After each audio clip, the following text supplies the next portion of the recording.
నమస్తే welcome to our channel. ప్రస్తుత deputy speaker Raghuramakrishnaraju గారి కస్టోడియల్ టార్చర్ కేసులో సునీల్ నాయక్ ను విజయనగరం ఎస్పీ దామోదర్ రావు గారు విచారణ చేశారు నిన్న. మరి ఈ విచారణకు సునీల్ నాయక్ ఎక్కడా కూడా సహకరించలేదని కూడా పేర్కొన్నారు. మరి అసలు ఈ కస్టోడియల్ టార్చర్ కేసులో పలువురిని ప్రశ్నిస్తూ గతంలో కూడా సునీల్ నాయక్ ని ప్రశ్నించారు. మరి ఇప్పుడు విజయపాల్ మరో పక్క చూసుకున్నట్లయితే బోరుగడ్డ అనిల్ నేను తర్వాత విచారణకు హాజరవుతానని చెప్పి స్టేట్మెంట్ ఇవ్వడాన్ని ఎలా చూడాలి, ఇటువంటి అంశాలన్నీ కూడా చర్చించడానికి మనతో పాటుగా ఉన్నారు senior journalist doctor Vadlamani Kanakadurga గారు. నమస్తే మేడం. నమస్తే అండి. ట్రిపుల్ గారి కస్టోడియల్ టార్చర్ కేసు, ఈ కేసులో గతంలో కూడా సునీల్ నాయక్ గారు వరుసగా 5-6 రోజుల పాటు విచారణకు హాజరయ్యారు మేడం. మరి ఇప్పుడు విజయనగరం ఎస్పీ దామోదర్ రావు గారి నేతృత్వంలో జరిగినటువంటి విచారణకి సునీల్ నాయక్ గారు హాజరవ్వడం, మరి అక్కడ కూడా ఎక్కడ కూడా ఆయన సహకరించలేదన్నట్టుగా తెలుస్తుంది. మరోపక్క చూసుకున్నట్లయితే బోరుగడ్డ అనిల్ కూడా నేను తర్వాత విచారణకు హాజరవుతానని అనడం, మరి మొన్న చూసుకున్నట్లయితే విజయపాల్ని కూడా విచారణ చేయడం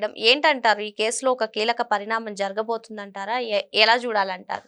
జరగడం జరుగుతుంది కానీ వీళ్ళు నాటకాలు ఆడుతున్నారు అందరు. ఇప్పుడు సునీల్ నాయక్కి తెలియదా? ఒకవేళ ఇవాళ నోరు విప్పకపోతే అతను ఒక పోలీస్ అధికారి కదా, అతనికి అర్థం కాదా ఇట్లాగ ఒక ముద్దాయిని విచారిస్తారని? ఇవాళ తెలీదు, గుర్తులేదు, మర్చిపోయానని సునీల్ నాయక్ చెప్పినా, మొన్న సునీల్ కుమార్ చెప్పినా, మరొకళ్ళు చెప్పినా కూడా కేసులోంచి వాళ్ళేం తప్పించుకోలేరు కదా. సాక్ష్యాలు ఉన్నాయి, మీకు వీడియో ఎవిడెన్స్ ఉంది మీకు. అంటే భయం. ఇవాళ జగన్మోహన్ రెడ్డి పేరు చెప్పటానికి భయపడుతున్న సునీల్ నాయక్, ఎందుకంటే బాగా ఆయనకి అండగా నిలబడి, అంటే ఒక వ్యక్తి మీద వ్యక్తిగత కక్షలు ఏంటి అసలు? మీకు జగన్మోహన్ రెడ్డికి వ్యక్తిగత కక్షలు ఉంటే దానికి మీరు సహకరించడం ఏంటి? ఒక పోలీస్ అధికారి అయ్యి ఉండి కదా. అతను అప్పట్లో సిఐడి ఐజీగా ఉన్నారు కదా అప్పుడు సునీల్ నాయక్. ఒక ఉన్నత పదవిలో ఉండి మీరు ఎంతో కష్టపడి ఒక ఉద్యోగాన్ని సంపాదించుకుని, మనం ప్రతిసారి చెప్తున్నాం ఈ మాట, ఎందుకని వాళ్ళు ఈ పదవి శాశ్వతం లేకపోతే ఈ ముఖ్యమంత్రి శాశ్వతం అని అనుకుని ఆ ప్రభుత్వానికి అండగా నిలబడ్డం ఏంటి? తప్పు చేసింది ముఖ్యమంత్రి అయినా మరొకళ్ళైనా మీరు మీ విధి నిర్వహణలో అవన్నీ ఆలోచించకూడదు. మరి ఎందుకని మీరు ఇట్లాంటి నిర్ణయం తీసుకున్నారు? రఘురామకృష్ణరాజు మీద మీకు వ్యక్తిగత కక్ష ఏముంది సునీల్ నాయక్ అని మనం అడుగుతున్నాం. ఆయన తప్పు చేసి ఉండొచ్చు, ఆయన విమర్శించి ఉండొచ్చు ప్రభుత్వాన్ని విమర్శించడం అనేది తప్పు కాదుగా. ఇప్పుడు ఆ ప్రభుత్వంలో ఉంటూ ఆ ప్రభుత్వం చేసే తప్పులను ఎత్తి చూపకూడదని ఎక్కడైనా రూల్ ఉందా? లేదు. చూపిస్తే మీరు సరిదిద్దుకుంటారని కదా. ఇప్పుడు అదే సరైన ముఖ్యమంత్రి అనుకోండి, విచారణకు ఆదేశించాలి. ఏంటి పలానా చోట ఇలాగ అంటున్నాడు అతను, మీరు ముందు ఎంక్వైరీ చేయండి అంటారు. చెయ్యాలి. అది వైసీపీ ప్రభుత్వం అయినా, కూటమి ప్రభుత్వం అయినా, మరొకళ్ళైనా ముందు కోపం తెచ్చుకోవటం కాదు. రాజకీయాలు అనేవి అలా ఉండాలి. అలా పారదర్శకంగా ఉంటేనే రాష్ట్రం అనేది అభివృద్ధి పదంలో ముందుకెళ్తుంది. అవి లేకుండా వ్యక్తిగత కక్షలు పెట్టుకుని, చూసావా నన్ను అంటున్నాడు, రచ్చబండ కార్యక్రమం పెట్టి నన్ను తిడుతున్నాడు అంటే, తిట్టే అవకాశం నువ్వెందుకు కల్పిస్తున్నావు? నువ్వెందుకు కల్పించావు జగన్మోహన్ రెడ్డి అని మనం అడుగుతున్నాం. అవునా? అది జరిగినప్పుడు ఇవాళ సునీల్ నాయక్ ఎందుకు నోరు విప్పట్లేదు? తెలుసు, అతనికి అన్నీ తెలుసు. ఎందుకు చేశాడో, ఏం చేశాడో, ఎలా చేశాడో, ఎవరు చేయించారో, ఆ సందర్భం ఏంటి, అసలు రఘురామకృష్ణరాజుని ఎందుకు చంపాలనుకున్నారు అన్నీ తెలుసున్నా కూడా ఇవాళ నోరు విప్పకుండా నోటికి ప్లాస్టర్ వేసుకుని ఎందుకు కూర్చున్నాడు? భయం. ఎంత డ్రామా ఆడాడు బీహార్లో, అవునా? ఎంత పెద్ద డ్రామా ఆడాడంటే వీళ్ళందరూ కూడా డ్రామాలు ఆడేస్తారు. ఒక అవినాష్ తల్లిని అడ్డు పెట్టుకున్నాడు, అవునా? అరెస్ట్కి వస్తే బోరుగడ్డ అనిల్ తల్లి అనారోగ్యం సాకు చూపి జైలు నుంచి వచ్చి పారిపోయాడు ఎక్కడికో. వెంటనే లొంగిపోలేదుగా. అంటే వీళ్ళకి ఇవి నేర్పిస్తున్నావా జగన్మోహన్ రెడ్డి? నువ్వు ఎట్లా తప్పించుకోవాలి, ఎట్లా అబద్ధాలు చెప్పాలి, ఎట్లా అరెస్ట్ కాకుండా ఉండాలి. మరి ఇదే కేసులో బోరుగడ్డ అనిల్ కూడా నేను ఇప్పుడు హాజరవును, తర్వాత హాజరవుతానని కూడా చెప్పడం ఎలా? యాక్చువల్గా ఇవాళ సునీల్ నాయక్ బోరుగడ్డ పక్కపక్క నుండి ప్రశ్నించే క్రమంలో వాళ్ళు ఉండాలి. ఎందుకు ఉండాలి? ఆ రోజు ఏం జరిగిందో బోరుగడ్డ కూడా ఒక సాక్షి. ఇవాళ బోరుగడ్డ భయపడి నేను తర్వాత వస్తా అన్నాడు. మరి ఎందుకు ఇవాళ సునీల్ నాయక్ని విచారించారు? మరి ఇద్దరు అన్నప్పుడు ఇద్దరు ఉండాలి. ఇంకొక రోజుకి వాయిదా వేయాలిగా. ఇప్పుడు నేను తప్పు చేశానండి ఫర్ ఎగ్జాంపుల్, ఆ తప్పు మీరు చూశారు, మన ఇద్దరిని నిల్చోపెట్టి మాట్లాడిస్తే మీరు నోరు విప్పే అవకాశం ఉంటుందిగా.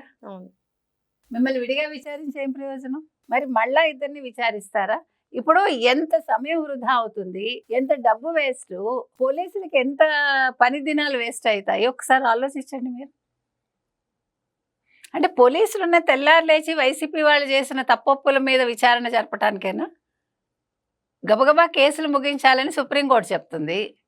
ఇక్కడ ఎవరు సహకరించకపోతే ఏం చేయాలో కూడా సుప్రీంకోర్టు చెప్పాలి. వీళ్ళని ఏ రకంగా దండించాలి, దండం దశగుణ భవేత్ అన్నారు. వీళ్ళ చేత ఎలా నిజాలు చెప్పించాలి, చేయించాలండి. ఎందుకంటే ఇవాళ సిట్యువేషన్ అట్లా ఉంది. లాఠీకి భయపడిపోయి ఎవ్వడు నోరు విప్పట్ల.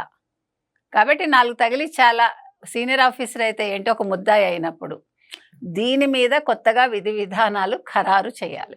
అంటే ఇప్పుడు చూసుకున్నట్లయితే విజయపాల్ని కూడా ఈ కేసులో విచారించారు. ఇప్పుడు సునీల్ నాయక్ను కూడా విచారిస్తున్నారు. ఆయన విచారణకు సహకరించట్లేదు. అంటే రేపు పొద్దున్న బోరుగడ్డ అనిల్ కుమార్ కనుక విచారణకు హాజరైతే ఈ కేసు ఏదైనా కీలక పరిణామం తిరిగే అవకాశం ఉందంటారా? ఖచ్చితంగా ఉండదు, ఖచ్చితంగా ఉండదు. వీళ్ళే నోరు విప్పనప్పుడు బోరుగడ్డ ఏం విప్పుతాడు? బోరుగడ్డని వాళ్ళు ఏమన్నారు, మాకు సంబంధం లేదు, మా పార్టీకి చెందినవాడు కాదు అన్నారుగా. ఇప్పుడు నోరు విప్పాడు అనుకోండి, పూర్తిగా ఇరుక్కుంటాడుగా. ఆల్రెడీ అతని మీద కేసులు ఉన్నాయి. ఏదో ఇప్పుడు ఒడ్డున పడ్డ చేపల్లాగా ఉంటుంది అప్పుడు. ఎందుకంటే ఇప్పుడు వైసీపీ పట్టించుకోదు, ఇప్పుడు అతన్ని పట్టించుకునే వాళ్ళు ఉండరు. అందుకనైనా నోరు విప్పడు. అంటే ఇప్పుడు ఏదో మంచి జరుగుతుందని కాదు, చెడు జరగకుండా ఉండడం కోసం. ఎవడి సేఫ్టీ వాడు చూసుకుంటాడండి. ఒకటి గుర్తుపెట్టుకోండి, ఇవాళ అందరికీ అన్నీ తెలుసు, పైనుంచి ఆర్డర్స్ వచ్చి ఉంటాయి, వీళ్ళ మీద నిఘా ఉంటుంది. ఇప్పుడు ఈ విచారణకు వచ్చే ముందు వైసీపీ వాళ్ళు ఏమైనా టచ్లోకి వెళ్లకుండా ఉండుంటారని అనుకుంటున్నారా మీరు? వ్యవస్థలు మేనేజ్ చేయడం వీళ్ళకి తెలుసుగా. అందులో ఒక పోలీస్ అధికారి తెలియదు అతనికి. మీకు వచ్చిన కొత్తలో చంద్రబాబు నాయుడు గారు ఒక మాట అన్నారు, కోవట్లు ఇంకా చాలామంది ఉన్నారు పోలీస్ శాఖలో అని. మనం అంతకుముందే చెప్పాం, మనం ఇప్పుడు కూడా చెప్తున్నాం. ఇంకా కోవట్లు ఒక పోలీస్ శాఖ కాదు, ప్రభుత్వ శాఖల్లోనూ ఉన్నారు, పోలీస్ శాఖలోనూ ఉన్నారు, అన్ని శాఖల్లోనూ ఉన్నారు, ఈవెన్ టీటీడీలో ఉన్నారు. కాబట్టి దీని మీద దృష్టి పెట్టాలి. వీళ్ళ చేత ఎట్లా నిజాలు చెప్పించాలి అనే దాని మీద మరి ఏం చేస్తారు, ఎలా చెప్పిస్తారు అనేది అదొక క్వశ్చన్ మార్కేనన్నాడు. మరో అంశంతో మళ్ళీ కలుద్దాం. Thank you madam. Thank you.